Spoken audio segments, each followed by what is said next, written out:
Hollywood silver screen presenting monkey man. आज हम एक ऐसी कहानी के बारे में जानने वाले हैं जो अभी इंडिया में बैन है। आज की कहानी में हम जानेंगे कि हमारा हीरो अपने दुश्मनों से कैसे बदला लेता है और इस बदले के लिए वो किस हद तक चला जाता है। जी हाँ, आप में से कई लोग समझ गए हों कि आज हम मूवी मंकी मैन की बात करने वाले हैं, जिसके एक्टर, डायरेक्टर और को प्रोड्यूसर तीनों देव पटेल है। हॉलीवुड स्टाइल में बनी इस इंडियन स्टोरी को IMDb पर 6.9 की रेटिंग मिली है। तो अब टाइम को ज्यादा ना वेस्ट करते हुए चलिए शुरू करते हैं आज की इस कहानी को।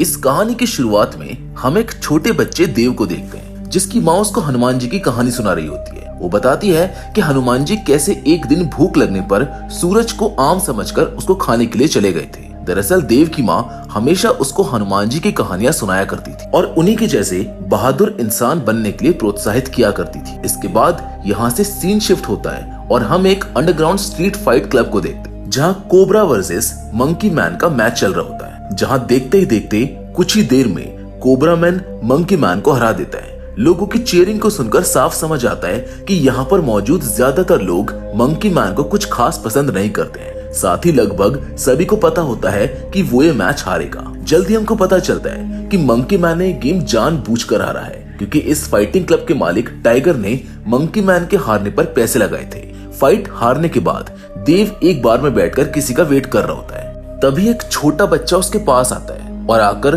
देव को एक लेडी के बारे में सारी इन्फॉर्मेशन दे देता है। इन्फॉर्मेशन से पता चलता है कि इस लेडी का नाम क्वीनी कपूर है, जो एक बहुत बड़े होटल की मालकिन होने के साथ ही प्रोस्टिट्यूशन के लिए लड़कियां भी सप्लाई किया करती है। अगले दिन क्वीनी कपूर की लोकेशन का पता करके व्हीलचेयर पर बैठा एक आदमी जानबूझकर क्वीनी कपूर से जाकर टकरा जाता है। जैसे ही क्वीनी कपूर का ध्यान हटता है, इसी बीच व्हीलचेयर पर बैठा आदमी उसका पर्स चुराकर एक छोटे बच्चे को दे देता है। जल्दी पास होते हुए पर्स देव तक पहुंच जाता है। पर्स खोलने पर देव को एक होटल का कार्ड मिलता है, जिससे वो समझ जाता है कि क्वीनी कपूर इस होटल की मालकिन है। कार्ड से मिले नंबर पर बात करने पर क्वीनी के लोग देव को अगले दिन क्वीनी से मिलने के लिए बुला लेते हैं। देव क्वीनी को उसका पर्स देते हुए बताता है कि उसने 2 लोगों को इस पर्स के लिए लड़ते हुए देखा था। उनकी लड़ाई शांत कराने के बाद मैंने पर्स को चेक किया तो उसमें आपका कार्ड मिला। ये सारी बात जान क्वीनी उसको थोड़ा कैश देकर जाने के लिए बोलती है, लेकिन देव पैसों को मना करके क्वीनी से होटल में काम मांगता है। क्वीनी इसको मना कर तो ये कहती है कि यहाँ पर काम पाना हर किसी की बस की बात नहीं है, यहाँ CV और रेज्यूमे देना पड़ता है। जिसके बाद इंटरव्यू का प्रोसेस होता है, जिसके बाद जाकर यहाँ पर किसी की जॉब लगती है। ये सब सुनकर देव क्वीनी को अपना जला हुआ हाथ दिखाकर कहता है कि मेरा CV और रेज्यूमे दोनों यही है, जो काम कोई नहीं करेगा वो मैं करूंगा। ये सुनकर क्वीनी काफी इम्प्रेस होती है और देव को डिश वॉशर का काम दे देती है। लेकिन इसी के साथ क्वीनी उसको धमकी देते हुए समझाती है कि यहाँ जिसने भी मुझसे पंगा लेने की कोशिश की है, उसकी लाश यहाँ से बाहर निकल कर जाती है। यानी कि देव जिस भी मकसद से यहाँ पर आया है, उसको वो काम बड़ी सावधानी से करना होगा। देव क्वीनी के ऑफिस से निकल ही रहा होता है कि तभी वो दीवार पर लटकी हुई एक फोटो को देखता है, जिससे अचानक उसको कुछ याद आ जाता है। फ्लैशबैक में हम देखते हैं कि कोई राणा सिंह नाम का पुलिस ऑफिसर किसी गाँव को जला रहा होता है। अगले दिन देव काम पर आता है, जहाँ उसको अल्फांसो नाम का एक आदमी मिलता है। अल्फांसो उसको ड्रिंक्स के लिए अपने साथ चलने को कहता है, लेकिन देव ड्रिंक्स नहीं लेता है, इसीलिए वो उसको मना कर देता है। जिस पर अल्फांसो उसको समझाता है कि अगर ड्रिंक नहीं करोगे तो बड़े आदमी कैसे बनोगे। अब यहाँ से सीन शिफ्ट होता है और हमको एक लोकल मार्केट को दिखाया जाता है, जहाँ देव एक दुकान पर सीक्रेट कोडवर्ड बताता है। कोडवर्ड सुनते ही दुकानदार एक बच्चे को बुलाकर उसे अपने साथ ले जाने के लिए कहता है। ये सुनते ही बच्चा सीधा उसको एक गन सप्लायर के पास ले जाता है, जहां हमें जॉन विक का रेफरेंस भी मिलता है। गन सप्लायर देव को बहुत सारी गन्स दिखाता है, लेकिन देव एक छोटी सी गन लेकर वहां से चला जाता है। अगले दिन काम करते वक्त देव नोटिस करता है कि क्वीनी किसी पर चिल्ला रही है। वहीं गेट के बाहर खड़े देव को क्वीनी देख लेती है, लेकिन क्वीनी उस आदमी को छोड़कर देव और उसके साथ अल्फांसो को अंदर बुलाती है। क्वीनी अल्फांसो को बताती है कि आज शाम को होटल में जो पार्टी होने वाली है, उसमें तुम्हें जाना होगा। साथ ही उसको बताती है कि इस पार्टी में बड़े बड़े पॉलिटिशियंस आने वाले हैं, इसीलिए तुम्हें पूरी पार्टी में ध्यान रखना होगा कि कोई गड़बड़ ना हो जाए। ये सुनते ही क्वीनी के ऑफिस से बाहर निकलने के बाद देव अल्फांसो से पार्टी में उसको अपने साथ ले जाने के लिए कहता है, लेकिन अल्फांसो इसमें कोई इंटरेस्ट नहीं दिखाता है। इसीलिए अब अल्फांसो का भरोसा जीतने के लिए देव उसको एक पेपर पर उसकी फाइटिंग क्लब का एड्रेस देते हुए बताता है कि आज शाम को वहां पहुंच जाना और अपना सारा पैसा स्टार्टिंग के 2 राउंड्स के लिए मंकी मैन पर लगाना और लास्ट राउंड में अपना सारा पैसा दूसरे फाइटर पर लगा देना, इससे तुम तीनों बेट जीत जाओगे। शाम को अल्फांसो देव के बताए अनुसार ही अपनी सारी बेट्स खेलता है और जल्द ही काफी अच्छा अमाउंट जीत जाता है। यहाँ पर हमको पता चलता है कि मंकी मैन कोई और नहीं है बल्कि वो देव खुद है। शुरुआत के 2 राउंड वो आसानी से जीत जाता है, लेकिन तीसरे राउंड में जानकर वो हार जाता है क्योंकि क्लब के मालिक टाइगर ने मंकी मैन के हारने पर पैसे लगाए हुए थे। अल्फांसो उससे काफी खुश होता है, इसलिए अगले दिन वो उसको अपने साथ वेटर बनाकर उस पार्टी में ले जाता है। अपनी बीती जिंदगी में हुए ट्रॉमा की वजह से देव की आंखें इतने लोगों की भीड़ में भी सिर्फ राणा सिंह को ही खोज रही होती है, क्योंकि देव को पता था कि राणा किसी बड़े पॉलिटिशियन के साथ काम करता है, इसलिए वो आज जरूर यहाँ पर आएगा। वहीं अल्फांसो सभी के काले राज देव को बता रहा होता है। वो बताता है कि यहाँ सबके कुछ न कुछ राज हैं। ये सभी वो करप्ट लोग हैं जो सरकार के पैसे खाते हैं। हालांकि अल्फांसो को ये नहीं पता होता कि देव ये सब पहले से ही जानता है।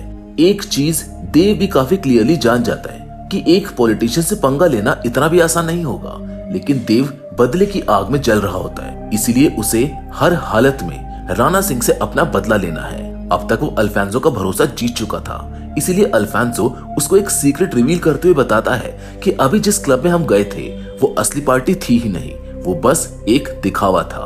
असली पार्टी तो वीआईपी फ्लोर पर हो रही होती है। अब ये कहते हुए अल्फांसो उसे अपने साथ उस जगह पर लेकर जाता है। यहाँ फाइनली देव को राणा सिंह दिख जाता है। देव यहाँ सीता नाम की एक लड़की को भी नोटिस करता है। सीता वैसे तो एक प्रोस्टिट्यूट होती है, लेकिन ये काम वो अपनी मर्जी से नहीं करती है, बल्कि ये सब उससे जबरदस्ती कराया जाता है। यहाँ पर हम व्यूअर्स देव की आंखों में वो गुस्सा और नफरत साफ देख पाते हैं जो सदियों से देव ने राणा सिंह के खिलाफ अपने सीने में दबा रखी थी। यहाँ पर हमको एक फ्लैशबैक भी दिखाया जाता है जहाँ हम देखते हैं कि देव जिस गाँव में रहा करता था उसकी जमीन पर किसी अमीर आदमी की नजर होती है, इसलिए उसके कहने पर राणा सिंह अपने पुलिस फोर्स लाकर गांव वालों से अपनी जमीन खाली करने के लिए कहता है, लेकिन गांव वाले इसका विरोध करते हैं। इसीलिए राणा सिंह और उसकी पुलिस फोर्स गांव वालों पर हमला करते हैं और पूरे गांव को जलाकर सबको मार डालते हैं। इस फ्लैशबैक से देव काफी परेशान हो जाता है और काफी गुस्से के साथ वहां से निकल जाता है। ऐसा लगता है कि मानो आज वो राणा सिंह को मारकर ही मानेगा,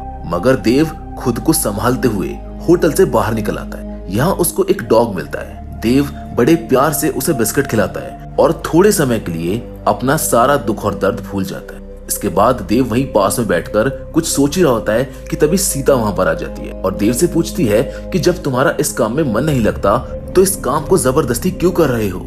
इस हादसे के बाद से ही देव का डेली रूटीन बन जाता है। दिन में वो होटल में काम करता है, शाम को फाइट लड़ता है और वहां से निकलकर रात को शूटिंग की प्रैक्टिस किया करता है। कुछ दिन ऐसे ही गुजरते हैं, लेकिन इस पूरे प्लान में एक बहुत बड़ी प्रॉब्लम होती है। होटल के जिस बार में देव काम करता है उसमें एंटर होने से पहले सभी वर्कर्स का मेटल डिटेक्टर टेस्ट होता है, यानी कि बाहर से गन को यहाँ पर ला पाना लगभग नामुमकिन है। लेकिन देव इसके लिए भी एक प्लान तैयार करता है, जिसके मुताबिक देव होटल के बाहर मिले उस छोटे से डॉग को इतना ट्रेन कर देता है कि वो देव की बताई जगह से गन को उसके पास ला सके। देव की सारी तैयारियां हो चुकी हैं, बस जरूरत थी तो एक मौके की जहां पर वो अपने बदले को अंजाम दे सके। और एक दिन वो मौका उसके हाथ लग ही जाता है। एक दिन देव पार्टी में राणा को देख लेता है, इसीलिए वो डॉग की मदद से अपनी गन लेके पार्टी में ड्रग सर्व करने लगता है। पार्टी में जब देव राणा के नजदीक जाता है तो उसके कान पर बने स्कार के निशान को नोटिस करता है। स्कार देखते ही वो एक फ्लैशबैक में चला जाता है जहां देव की मां ने मरने से पहले राणा को यह निशान दिया था। अब देव की मां ने राणा पर हमला क्यों किया था ये तो हमको कहानी में आगे पता चल ही जाएगा। राणा देव से ड्रग्स मांगता है, लेकिन देव के दिए ड्रग्स के कारण राणा की हालत खराब होने लगती है और वो वहीं पार्टी के बीच में बेहोश हो जाता है। दरअसल देव ने यहाँ आने से पहले ही ड्रग्स को बदल दिया था।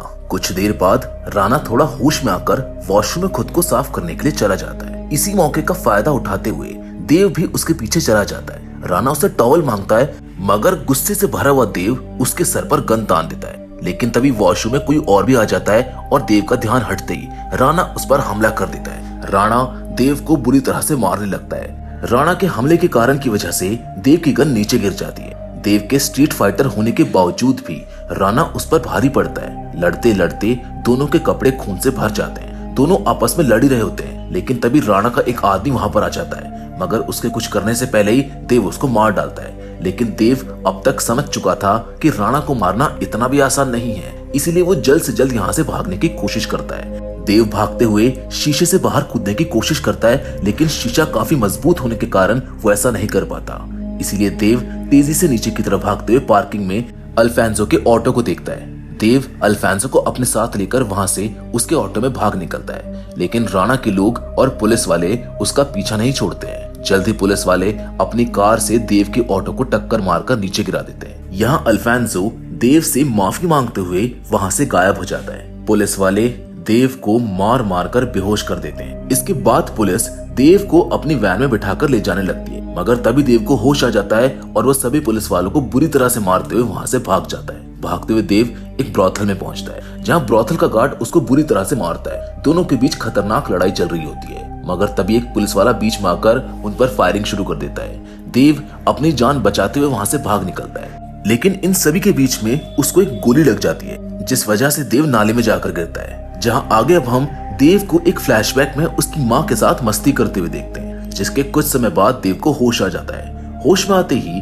वो अपने सामने शंकर जी के अर्धनारीश्वर वाली मूर्ति को देखता है। साथ ही वो नोटिस करता है कि उसकी गोली निकाल दी गई है और उसके घाव का इलाज चल रहा है। देव अपने पास अल्फा नाम के एक ट्रांसजेंडर को देखता है, जो उसको बताता है कि अभी तुम्हें आराम की जरूरत है। इसी के साथ अल्फा उससे कहता है कि अभी तुम जिस गुस्से को दिल में लिए हो उसके लिए तुम अभी तैयार नहीं हो। इसके बाद हम बाबा शक्ति को देखते हैं। ये बाबा अपने भक्तों के बीच आस्था का एक प्रतीक है। ये लोगों को सही मार्ग पर चलते हुए मोक्ष की प्राप्ति की राह दिखाता है। अभी बाबा कितना सच्चा है ये तो हमको आगे पता चलेगा। जल्द ही बाबा पॉलिटिक्स भी ज्वाइन कर लेते हैं, जिस वजह से लोग उन्हें और भी ज्यादा मानने लगते हैं। राणा बाबा से मिलते हुए उन्हें देव के बारे में बताता है, जिसके जवाब में बाबा उसको समझाते हैं कि अभी तुम उसको भूल जाओ और इलेक्शंस पर ध्यान दो। इसके बाद हम न्यूज में देखते हैं कि अल्फांसो और देव को पुलिस के द्वारा वांटेड डिक्लेयर कर दिया गया है। इस बात को टीवी पर देखकर अल्फांसो काफी डर जाता है, और उसका डरना लाजमी भी है, क्योंकि इस समय पूरे शहर की पुलिस फोर्स सिर्फ उन दोनों के पीछे ही पड़ी हुई है। इसके बाद नेक्स्ट सीन में अल्फा घायल देव से मिलने आता है और उसको बताता है कि हमारा सिस्टम बुराइयों से भरा हुआ है। कुछ लोग हमारे इस घर को भी छीनना चाहते हैं और हो सकता है कि हमें जल्द ही इसको खाली करना पड़े, लेकिन तुम कहीं मत जाना, क्योंकि कोई तुमको यहाँ पर ढूंढने नहीं आएगा। इसलिए तुम्हें अब अपने अंदर के गुस्से का इस्तेमाल करना होगा। इसके बाद अल्फा उसको एक पेड़ के पास ले जाता है, जिसके बारे में पुराणों में बताया गया है। अल्फा उसका फल तोड़ता है और उसका पाउडर बनाते हुए देव को बताता है कि इससे इतना दर्द होगा कि मानो कोई तुमको अंदर से चीर रहा हो। केवल एक पावरफुल इंसान ही इससे सरवाइव कर सकता है। पाउडर को लेते ही देव को ऐसा लगता है कि मानो उसके पास ढेरों शक्तियां आ गई हों। वो अपनी चेस्ट को ओपन करके देखता है, जहां उसको एक सूरज दिखाई देता है। दरअसल ये सब एक हैलुसिनेशन होता है। इसके बाद हम देव के फ्लैशबैक को देखते हैं, जहां उसके गांव में एक नाटक चल रहा होता है। बाबा शक्ति के कहने पर राणा भी यहाँ पर आ जाता है और गांव वालों से उनकी जमीन खाली करने को कहता है, लेकिन गांव वाले इसका विरोध करते हैं। लेकिन राणा और उसके साथी मिलकर पूरे गांव को जला देते हैं। गांव को जलता देख देव की माँ उसको अपने घर में छुपा देती है, लेकिन उनका पीछा करते हुए राणा उनके घर में घुस आता है और देव की माँ के साथ जबरदस्ती करने लगता है। देव की माँ एक चाकू की मदद से राणा पर हमला कर देती है, जिससे उसके कान पर एक निशान बन जाता है। इससे राणा काफी गुस्सा हो जाता है और बेल्ट उतारकर देव की माँ के साथ गलत हरकत करता है। इसी बीच राणा देव की माँ का गला दबा के उसको वहीं पर मार डालता है। ये सब देव छुपकर देख रहा होता है। तभी कुछ और लोग आते हैं और देव की माँ की बॉडी को आग लगा देते हैं। राणा के जाते ही देव अपने हाथों से अपनी माँ के शरीर में लगी आग को बुझाने की कोशिश करता है, मगर ऐसा करते हुए उसके हाथ जल जाते हैं। जल्द ही ना चाहते हुए भी सभी को गांव खाली करना पड़ता है। अब हम प्रेजेंट में वापस आते हैं, जहां देव अपने उन्हीं जले हाथों को देख रहा होता है। अल्फा आकर उसको समझाता है कि तुम्हें अपने गुस्से का इस्तेमाल खुद से लड़ने के लिए नहीं, बल्कि अपने दुश्मनों से लड़ने के लिए करना होगा। इसके बाद हम देव को पंचिंग बैग पर अपना गुस्सा निकालते हुए देखते हैं, लेकिन ऐसा करने के बावजूद भी देव का मन शांत नहीं होता है।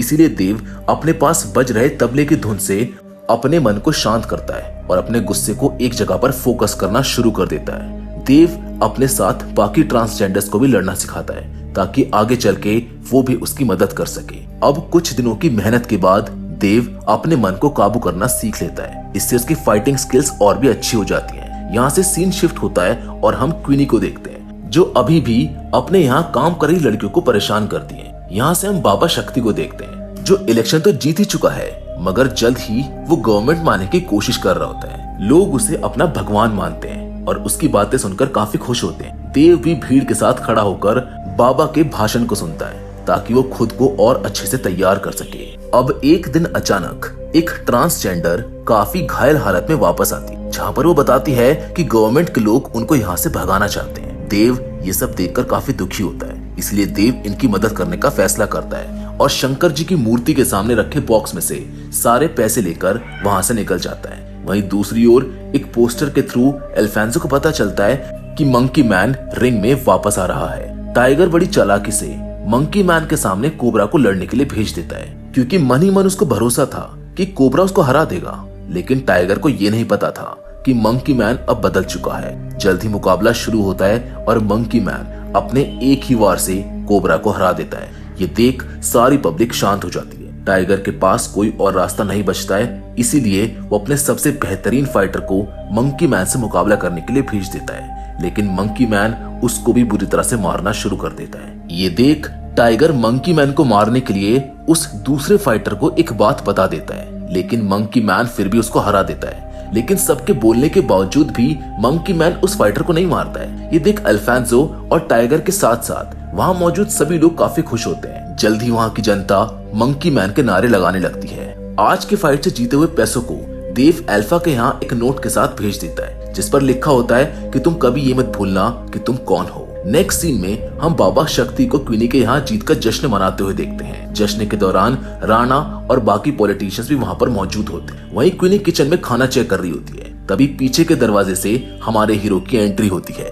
वो एक एक करके सभी गार्ड्स को धोना शुरू कर देता है, जबकि उधर दूसरी ओर पार्किंग लॉट में सभी ट्रांसजेंडर्स अपना हुलिया बदल कर आ जाते हैं और सारे गार्ड्स को मारना शुरू करते हैं। धीरे धीरे माहौल काफी इंटेंस होने लगता है। किसी के पैर में चाकू तो किसी को गैस पर रखकर जला देता है। यहाँ से आगे जाने पर पहले वो किचन में एक सिलेंडर को खोल जाता है और जाते जाते देव अपने साथ 2 चाकू लेकर निकल जाता है। जल्द ही लिफ्ट्स के गार्ड्स को मारकर देव ऊपर पहुंचने वाला होता है कि तभी किचन में रखा सिलेंडर ब्लास्ट हो जाता है, जिसके धमाके से पूरा होटल हिल जाता है। लिफ्ट खुलते ही देव पार्टी में एक रॉकेट से हमला कर देता है। ये देखकर वहाँ पर बैठे लोग इधर उधर भागना शुरू कर देते हैं। इसी बीच बाबा के गार्ड्स उसको वहाँ से लेकर निकल जाते हैं। गुस्से से भरा देव एक एक करके सभी गार्ड्स को मारना शुरू कर देता है। उसको लड़ता देख ऐसा लगता है कि मानो वो आज किसी को भी जिंदा नहीं छोड़ेगा। इसी मौके का फायदा उठाकर राणा वहाँ से भाग निकलता है। ये देख देव समझ जाता है कि अगर वो ज्यादा देर तक यहाँ पर रुका तो राणा और बाबा शक्ति यहाँ से भाग निकलेंगे। जल्दी ट्रांसजेंडर्स की फौज वहाँ पर आ जाती है और बाकी बचे सभी गार्ड्स को मारने लगती है। इतने में एक क्वीनी वहाँ पर आकर देव को शूट करने की कोशिश करती है, लेकिन जैसे तैसे देव खुद को बचाता है। तभी पीछे से सीता आकर क्वीनी पर हमला करके उसको मार डालती है। वहीं देव आगे बढ़कर क्वीनी का अंगूठा काट लेता है, क्योंकि जिस वीआईपी रूम में राणा गया है उसमें जाने के लिए स्पेशल एक्सेस लगता है। जल्दी देव भी उस रूम में पहुंच जाता है। यहाँ राणा देव के आते ही उसके चेहरे पर हमला कर देता है। देव खुद को संभालता है और इसके बाद दोनों में लड़ाई चालू हो जाती है। पिछली बार राणा देव पर काफी भारी पड़ रहा था, लेकिन इस बार देव अपनी तैयारी पूरी करके आया था, इसलिए देव बड़े अच्छे से राणा को धो देता है। देव अपनी माँ को याद करते हुए राणा को तब तक मारता है जब तक वो उसको जान से नहीं मार देता। इसके बाद देव बाबा को ढूंढते हुए दूसरे वीआईपी रूम में चला जाता है, जहाँ बाबा छुपा होता है। बाबा शक्ति अपनी बातों से देव का ध्यान भटकाने की कोशिश करता है। बाबा शक्ति उससे कहता है कि इस खून खराबे में कुछ नहीं रखा है। ये सब कहते हुए बाबा उसके पास आता है और अपनी सैंडल में लगे एक चाकू से देव पर हमला कर देता है, लेकिन देव को इसका कोई असर नहीं होता और वो बाबा का चाकू लेकर उसको मार डालता है। अब जाकर कहीं देव का बदला पूरा होता है। इतना लड़ने के बाद थक हार कर देव अपनी माँ को याद करते हुए जख्मी हालत में वहीं पर लेट जाता है, जिसके साथ ये बदले की कहानी यहीं पर खत्म हो जाती है। मैं उम्मीद करता हूँ कि ये कहानी आपको पसंद आई होगी।